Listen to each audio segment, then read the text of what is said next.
Would you like to see where Transekulu is situated in Enugu State? Or if you know where it is situated already, would you like to see the environment in this month of September?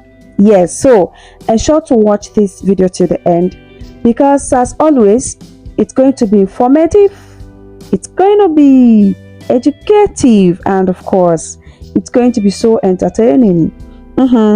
And most importantly, it could be lengthy because I would like to go to so many places and connect the link roads in the city of Enugu State. So we are going to Transekulu, Enugu State, but then I started the video from Garden Avenue, and as we proceed, you're going to be seeing so many things. So sit back, relax, and then sure to watch the video till the end.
observe something. Okay, welcome to Transekulu. I'm just going to drive through Transekulu, show you some areas, and then we also proceed for you to see how the road is linked to Ababa Road and then linked to other areas. Keep watching, and I hope you are having fun already. I hope you love the environment. I hope you are seeing the old GRA, the old Transekulu, everything still looking as you left it if you have not seen it for a long while. And if you're close by, good thing I'm bringing your environment to you. Okay, just keep watching. We are going to other areas. Enjoy yourself.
Wow, I hope you were able to grab something from this video. That is how Enugu roads are linked. You saw how we started from Garden Avenue into some part of GRA, into some part of Transekulu, and then we are driving towards the T junction, that is the flyover built at the old T junction. So that's where we are headed now. The left and right, as you can see, is that timber market at Transekulu stroke Ababa. Yeah, so that is how the roads are linked. Interesting, right? Okay, I hope you had fun watching this video. I hope I made your day. I hope I was able to show you places you've not seen for a long while. Do not forget to drop your comments at the comment section. If there are areas you would like me to cover, drop at the comment section. Just say it, say the places, say the area you would like to see, and boom, I'll be right there. This video is actually a request from one of us, and I'm happy I granted the request. So kindly drop at the comment section any area you would like me to cover for you, or call or WhatsApp me on 0803 743 5005. If you are yet to subscribe to my channel, kindly do so. Click on that subscribe and subscribe. Just tap it, subscribe to the channel, and turn on the notification bell so that you would always get notification each time I drop any video. Now look at it. If you are following this the right side, you'll be going to Loveth Aneke. Now we are going to turn to this side. Okay, I just want to show you Nike Lake Resort. I'm sure you have seen it in a couple of my videos. Yeah, but then we are going to stop the drive at Nike Lake Resort. So the aim, remember, was to show you how Enugu roads are linked, drive through Transekulu, okay, and then show you how the areas are linked. I hope I was able to achieve this, and I hope you had fun watching this video and seeing some of those places you've missed. I am your real estate consultant here in the southeast Enugu, Nigeria, Loveth Aneke. Until I come your way again, bye for now.